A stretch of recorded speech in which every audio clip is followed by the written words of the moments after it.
Welcome student. Exam गुरुजी भाई Arvind sir channel में आपका स्वागत है।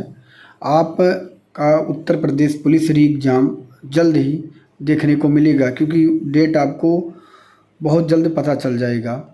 और उत्तर प्रदेश पुलिस री एग्ज़ाम में सबसे बड़ा जो वेटेज है, देखिए मैथ, रीजनिंग और हिंदी हर इंसान आसानी से कर लेगा, लेकिन जो जीके का वेटेज है उसे आपको समझ के और सिलेबस को देखते हुए कवर करना है। ये आप देख सकते हैं यहाँ पे सामान्य विज्ञान, पर्यावरण, भारत का इतिहास, भारतीय अर्थव्यवस्था, भारतीय कृषि, विश्व एवं भारत का भूगोल, जनसंख्या, उत्तर प्रदेश की शिक्षा, संस्कृति, सामाजिक प्रथाओं के संबंध में विशिष्ट जानकारी, ऐसे करके पूरा सिलेबस आपके सामने मैंने रखा है और यही सिलेबस से आपके प्रश्न बनने वाले हैं। तो जो इम्पोर्टेंट है मैं सभी को करके एक एक करके कवर करूँगा।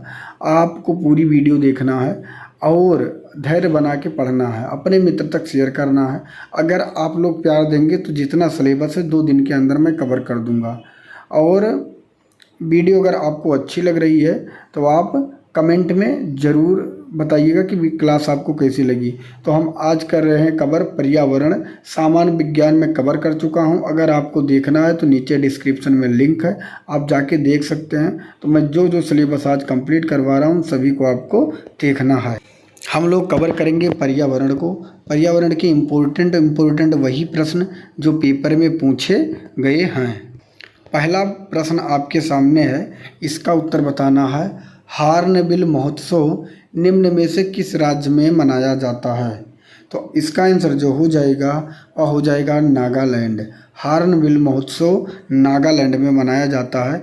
यहाँ पे आप देख सकते हैं हॉर्नबिल महोत्सव नागालैंड राज्य में मनाया जाता है।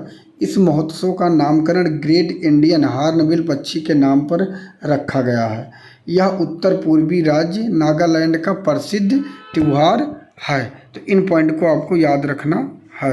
नेक्स्ट प्रश्न है, राष्ट्रीय उद्यान में सबसे अधिक एक सींग वाले गैंडे पाए जाते हैं। आपको बताना है सबसे अधिक एक सींग वाले गैंडे कहाँ पाए जाते हैं। तो इसका करेक्ट आंसर हो जाएगा काजीरंगा। अब यहाँ पे आप देखेंगे काजीरंगा राष्ट्रीय उद्यान में से सबसे अधिक एक सींग वाले गैंडे पाए जाते हैं। और काजीरंगा राष्ट्रीय उद्यान भारतीय राज्य असम के गोलघाट नौगांव जिले में स्थित है। नौगांव जिले में स्थित है। मार्च 2015 में जनगणना के अनुसार काजीरंगा नेशनल पार्क में 2401 गैंडे थे। ठीक है, 1985 में पार्क को विश्व विरासत स्थल के रूप में इसे घोषित किया गया। ये भी पॉइंट आपको याद रखना है। नेक्स्ट प्रश्न आपके सामने, जानवरों को निम्नलिखित प्रजातियों में से किसका अपने प्राकृतिक निवास स्थान के साथ ठीक से मेल नहीं किया गया है? तो यहाँ पे देखिए पहला है भारतीय गैंडा असम, जो कि बिल्कुल सही है। बाघ बंगाल, ये भी बिल्कुल सही है। और हाथी कर्नाटक, तमिलनाडु और केरल की वर्षा वन में, ये भी सही है। शेर हिमालय, ये बिल्कुल गलत है। यहाँ पे एशियाई शेर जो है, एशियाई शेर हिमालय क्षेत्रों में ना होकर गुजरात के गिरी जंगलों में पाए जाते हैं। केंद्रीय पर्यावरण, वन व जलवायु परिवर्तन मंत्रालय ने 18 दिसंबर 2018 को एशिया शेर संरक्षण परियोजना प्रारंभ किया है। ठीक है, ये पॉइंट आपको याद रखना है। 2015 की गणना के अनुसार गिरी संरक्षित क्षेत्र के नेटवर्क में कुल 523 एशियाई शेर थे। नेक्स्ट प्रश्न आपके सामने है, कोरिंगा गरान वन कहाँ स्थित है? तो कोरिंगा गरान वन जो है यह आंध्र प्रदेश में स्थित है, जो कि ऑप्शन डी में दिया गया है। इन पॉइंट को भी आपको देख लेना है कि कोरिंगा गरान वन जीव अभयारण्य आंध्र प्रदेश राज्य में है। यह भारत में मैंग्रोव जंगलों का सबसे बड़ा खंड है। आपसे पूछा जा सकता है कि भारत में मैंग्रोव जंगलों का सबसे बड़ा कौन सा खंड है? तो कोरिंगा गरान, जिसमें 24 मैंग्रोव ट्री प्रजातियां और 120 से अधिक पक्षी की प्रजातियां हैं। यहाँ सफ़ेद गिद्ध या सफ़ेद गिद्ध के लिए भी जाना जाता है। नेक्स्ट प्रश्न आपके सामने, भारत का पहला आरक्षित वन। तो भारत का जो पहला आरक्षित वन है वह सतपुड़ा राष्ट्रीय उद्यान। इस पॉइंट को भी आपको देख लेना है कि भारत में आरक्षित वन से आशय उन वनों से है जिनको कुछ सीमा तक संरक्षित करने का लक्ष्य निर्धारित किया गया है। इस शब्द का सबसे पहले उपयोग भारतीय वन अधिनियम 1928 में हुआ था और भारत का पहला आरक्षित वन सतपुड़ा राष्ट्रीय उद्यान था।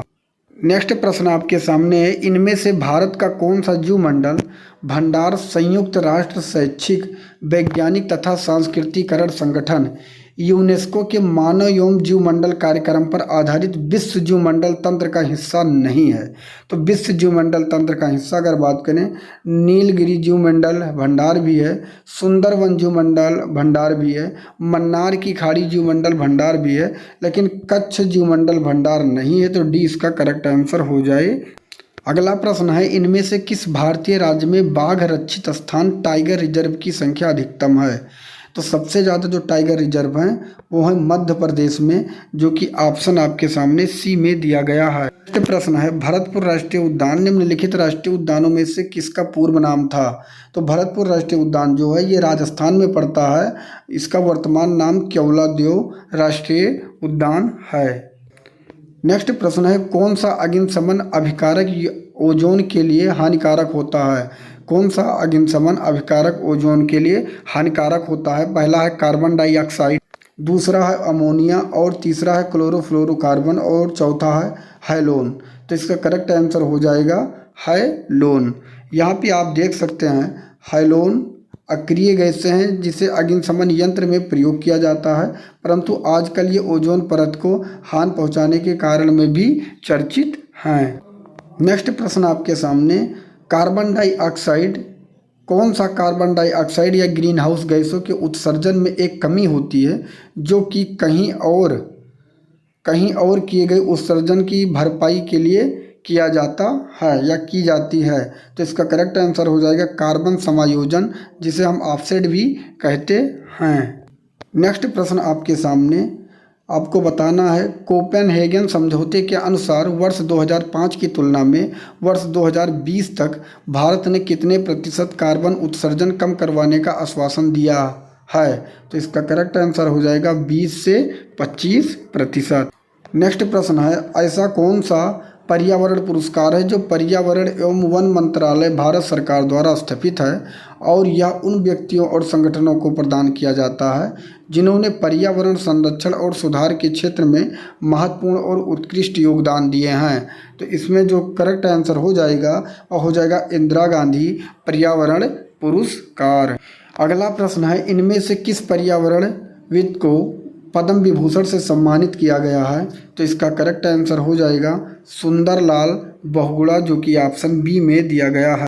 अगला प्रश्न है, निम्नलिखित में से कौन चिपको आंदोलन के साथ जुड़ा हुआ है? तो चिपको आंदोलन के साथ सुंदरलाल बहुगुणा और चंडी प्रसाद भट्ट दोनों लोग थे। तो इसका करेक्ट आंसर हो जाएगा ऑप्शन नंबर डी, ए और बी दोनों। यहाँ आप देख सकते हैं 26 मार्च 1974 ईस्वी को उत्तराखंड के वनों में शांत और अहिंसक विरोध प्रदर्शन किया गया, जिसका मुख्य उद्देश्य व्यवसाय के लिए हो रही वनों की कटाई को रोकना था। और इस रोकने के लिए महिलाएं वृक्षों से चिपक कर खड़ी हो जाती थीं, जिसे चिपको आंदोलन के नाम से जाना गया।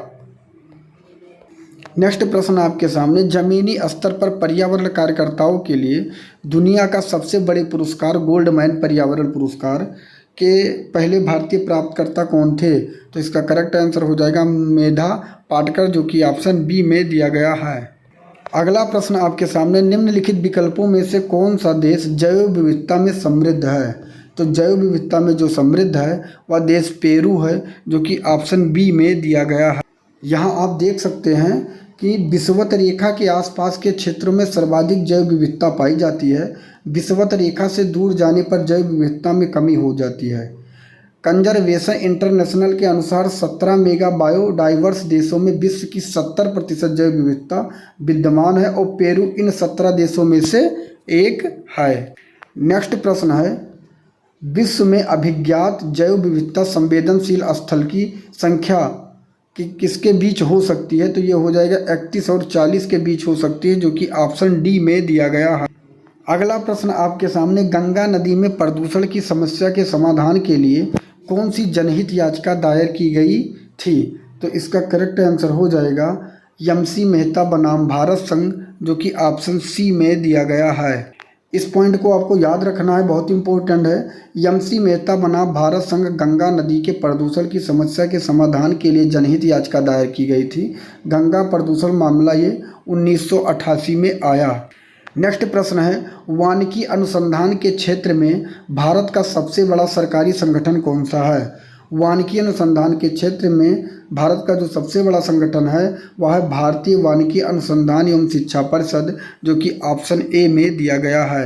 यहाँ पे आप देख सकते हैं भारतीय वानिकी अनुसंधान एवं शिक्षा परिषद वानिकी अनुसंधान के क्षेत्र में सबसे बड़ा सरकारी संगठन है। इसकी स्थापना केंद्रीय पर्यावरण एवं वन मंत्रालय के अंतर्गत 1987 में हुई थी। इसका मुख्यालय देहरादून उत्तराखंड में स्थित है।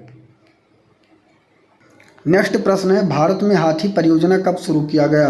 तो जो भारत में हाथी परियोजना शुरू किया गया वह 1992 में शुरू किया गया, जो कि ऑप्शन सी में दिया गया है। अगला प्रश्न है, विश्व वन जीवन निधि WWF का मुख्यालय कहाँ है? तो इसका करेक्ट आंसर हो जाएगा ग्लैंड, जो कि ऑप्शन डी में दिया गया है। नेक्स्ट प्रश्न है, किस अभयारण्य को वेम्बनाड पक्षी अभयारण्य के नाम से भी जाना जाता है? तो इसका करेक्ट आंसर हो जाएगा कुमारकोम पक्षी अभयारण्य, जो कि ऑप्शन ए में दिया गया है। यहाँ पे आप देख सकते हैं वेम्बनाड झील के शांत किनारे पर बसा हुआ कुमारकोम केरल का एक छोटा सा और खूबसूरत नगर है। कुट्टानद क्षेत्र में स्थित यह नगर कोट्टायम से 14 किलोमीटर दूर है। पहले इस स्थान को रबड़ प्लांटेशन के लिए भी जाना जाता था, लेकिन अब यह स्थान पक्षी अभयारण्य के रूप में भी विकसित हो चुका है। कुमारकोम पक्षी अभयारण्य को वेम्बनाड पक्षी अभयारण्य के नाम से भी जाना जाता है। नेक्स्ट प्रश्न है, किस वर्ष भारतीय वन सेवा की स्थापना हुई? तो इसका करेक्ट आंसर हो जाएगा 1966 में, जो कि ऑप्शन डी में दिया गया है।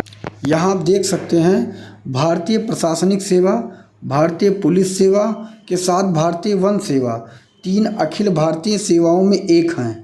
ठीक है, हालांकि यह 1863 से 1935 में ब्रिटिश राज के दौरान अस्तित्व में रही भारतीय वन सेवा का पुनरुद्धार था। इसका मुख्य उद्देश्य वनों को वैज्ञानिक प्रबंधन था, जिसका लाभ मुख्यतः काष्ठ उत्पादों की प्राप्ति में अस्थायी रूप से किया जा सके। और इसकी स्थापना भारतीय वन सेवा 1966 में अखिल भारतीय सेवा अधिनियम 1951 के तहत बनाया गया था। नेक्स्ट प्रश्न है, हर राज्य का सर्वोच्च रैंकिंग भारतीय वन सेवा IFS अधिकारी कौन होता है? तो इसका करेक्ट आंसर हो जाएगा वन सेवा प्रमुख। नेक्स्ट प्रश्न है, प्रदूषण नियंत्रण के लिए देश का शीर्ष संगठन है? तो जो देश का शीर्ष संगठन है वह है केंद्रीय प्रदूषण नियंत्रण बोर्ड। अगला प्रश्न है, राष्ट्रीय आपदा प्रबंधन प्राधिकरण का अध्यक्ष कौन होता है? तो इसका करेक्ट आंसर हो जाएगा प्रधानमंत्री। अगला प्रश्न आपके सामने है, निम्नलिखित दक्षिणी अमेरिकी राष्ट्रों में से किसमें दक्षिणी अमेरिकी क्षेत्र का सबसे बड़ा वन क्षेत्र है? तो इसका करेक्ट आंसर हो जाएगा ब्राज़ील। नेक्स्ट प्रश्न है, क्षतिग्रस्त CFL और फ्लोरोसेंट ट्यूबों का निपटान सुरक्षित रूप से किया जाना चाहिए क्योंकि इनमें वाष्प होती है। कौन सी वाष्प होती है? जो स्वभाव से जहरीली होती है। तो ऑप्शन है अमोनियम, सल्फर डाइऑक्साइड और अगला है सल्फर डाइऑक्साइड और पारे की। तो इसका करेक्ट आंसर हो जाएगा पारे की, जो कि ऑप्शन डी में दिया गया है। नेक्स्ट प्रश्न है, संयुक्त राष्ट्र द्वारा पीने, धोने, खाना पकाने और उचित स्वच्छता को बनाए रखने के लिए अनुशंसित न्यूनतम पानी की मात्रा प्रति व्यक्ति प्रतिदिन कितनी लीटर होनी चाहिए? तो इसका जो करेक्ट आंसर हो जाएगा वो हो जाएगा ऑप्शन नंबर ए 50 लीटर। अगला प्रश्न है, मृत जीवों और जानवरों को खाद मिट्टी में परिवर्तित करने वाले सूक्ष्म जीवों को किस नाम से जाना जाता है? तो इसका करेक्ट आंसर हो जाएगा अपघटन करने वाले नाम से। अगला प्रश्न है, उत्तरी अमेरिका के निम्नलिखित देशों में से कौन सा देश में वन भूमि का क्षेत्रफल उसके कुल भूमि क्षेत्र के प्रतिशत के रूप में उत्तरी अमेरिका क्षेत्र में सबसे अधिक है? तो इसका जो करेक्ट आंसर हो जाएगा उत्तरी अमेरिका के क्षेत्र में जो सबसे अधिक क्षेत्रफल है वह हो जाएगा कनाडा, जो कि ऑप्शन बी में दिया गया है। अगला प्रश्न है, निम्नलिखित में से कौन सा दक्षिणी अमेरिकन देश में वर्ष 2000 में पानी की आपूर्ति की निजीकरण के विरुद्ध पानी युद्ध हुआ था। पानी युद्ध, तो इसका करेक्ट आंसर हो जाएगा बोलीविया में, जो कि ऑप्शन सी में दिया गया है। यहाँ आप देख सकते हैं कि पानी की आपूर्ति एवं जल शुद्धिकरण की व्यवस्था का निजीकरण करने का विरोध स्वरूप वर्ष 2001 में बोलीविया में पानी युद्ध हुआ था, जो कि बहुत इंपॉर्टेंट प्रश्न है।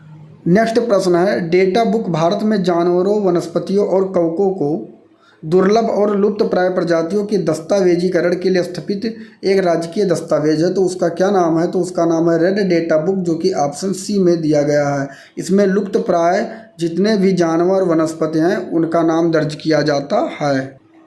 अगला प्रश्न है, निम्न में से कौन सी मृदा कपास की खेती के लिए उपयुक्त होती है? तो इसका करेक्ट आंसर हो जाएगा काली मिट्टी, जो कि ऑप्शन सी में दिया गया है। नेक्स्ट प्रश्न है, जैव विविधता की दृष्टि से भारत का कौन सा स्थान धनी है? तो इसका करेक्ट आंसर हो जाएगा पश्चिमी घाट।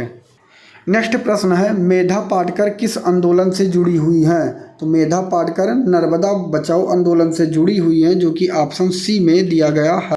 अगला प्रश्न है, जिम कॉर्बेट नेशनल पार्क कहाँ है? तो इसका करेक्ट आंसर हो जाएगा वह नैनीताल में के रामनगर स्थान पे है, जो कि ऑप्शन ए में दिया गया है। नेक्स्ट प्रश्न आपके सामने है, सुंदरवन है। सुंदरवन जो है वो गंगा ब्रह्मपुत्र डेल्टा में है, जो कि ऑप्शन आपके सामने ए में दिया गया है। नेक्स्ट प्रश्न है, ताजमहल बेरंग क्यों हो रहा है? तो पहला है नाभिकीय विस्फोट के कारण, गलत है। गंदे खुले नालों के कारण, ये भी गलत है। अगला है ज्वालामुखी के उद्गारों से निकली गैस के कारण, ये भी गलत है। अम्लीय वर्षा के कारण, जो कि डी में दिया गया है। जो सबसे पहले वर्षा होती है, जो पहली वर्षा होती है, उसे हम अम्लीय वर्षा कहते हैं, जो कि ऑप्शन आपके सामने डी में दिया गया है। नेक्स्ट प्रश्न है, हरित गृह प्रभाव किस गैस के अधिक मात्रा में होने से बढ़ता है? तो इसका करेक्ट आंसर हो जाएगा कार्बन डाइऑक्साइड। नेक्स्ट प्रश्न है, निम्न में से कौन सा जानवर भारत में स्थानिक प्रजाति वो जानवर जो केवल एक ही भौगोलिक क्षेत्र में रहते हैं उदाहरण नहीं है? तो यहाँ पे अगर देखें तो एक सिंगी गैड़ा एक भौगोलिक क्षेत्र में रहते हैं, बंगाल टाइगर भी और मिथुन भी, लेकिन गाय एक ऐसी प्रजाति है जो हर क्षेत्र में पाई जाती है, तो डी इसका करेक्ट आंसर हो जाएगा। अगला प्रश्न आपके सामने है, खाद्य श्रृंखला में पोषण के दूसरे स्तर पर कौन है? तो पोषण के जो दूसरे स्तर पर है वह है कीट। यहाँ पे आप देख सकते हैं दूसरे स्तर पे कौन है? कीट इसका करेक्ट आंसर हो जाएगा। यहाँ पे ऑप्शन में दिया भी गया है, जो कि ऑप्शन डी में दिया गया है, डी इसका करेक्ट आंसर होगा। यहाँ पे आप देख सकते हैं खाद्य श्रृंखला या दिखाने का तरीका है। आप देख सकते हैं कि पहले घास जो होता है वो उत्पादक होगा, कीट उसको खाएगा, ये प्रथम उपभोक्ता होगा, पक्षी द्वितीय उपभोक्ता होगा जो कि कीट को खाएगा, और बिल्ली जो है वो पक्षी को भी खा लेती है, ये तृतीयक उपभोक्ता होगा।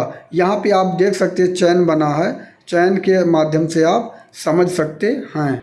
नेक्स्ट प्रश्न है, बढ़ते शहरीकरण में निम्नलिखित पारिस्थितिकी प्रणालियों में से किस एक को खतरे में डाल दिया गया है?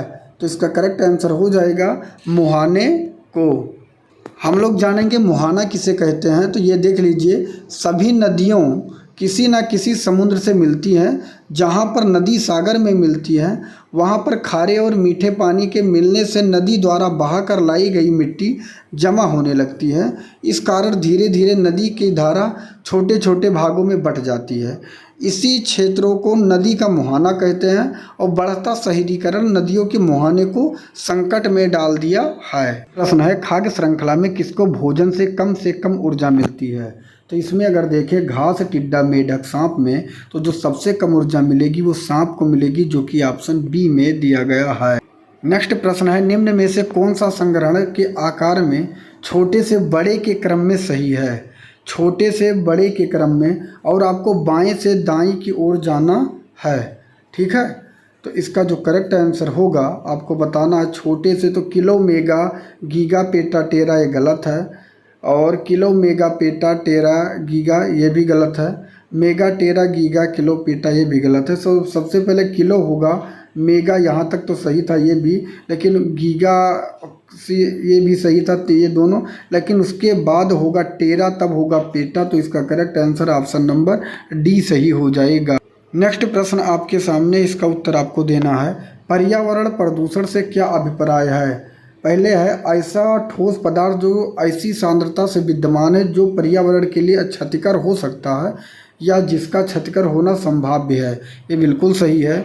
नेक्स्ट दिया गया है, ऐसा द्रव्य जो ऐसी सांद्रता से विद्यमान है जो पर्यावरण के लिए क्षतिकर हो सकता है या जिसका क्षतिकर होना संभाव्य है। ये भी बिल्कुल सही है। ऐसी गैसीय पदार्थ जो ऐसी सांद्रता से विद्यमान है जो पर्यावरण के लिए क्षतिकर हो सकता है, जिसका क्षतिकर होना संभाव्य है, तो ये भी सही है। तो उपयुक्त पर्यावरण प्रदूषक है, तो डी इसका करेक्ट आंसर हो जाएगा। नेक्स्ट प्रश्न है, वन जीव संरक्षण का सबसे प्रभावी तरीका है?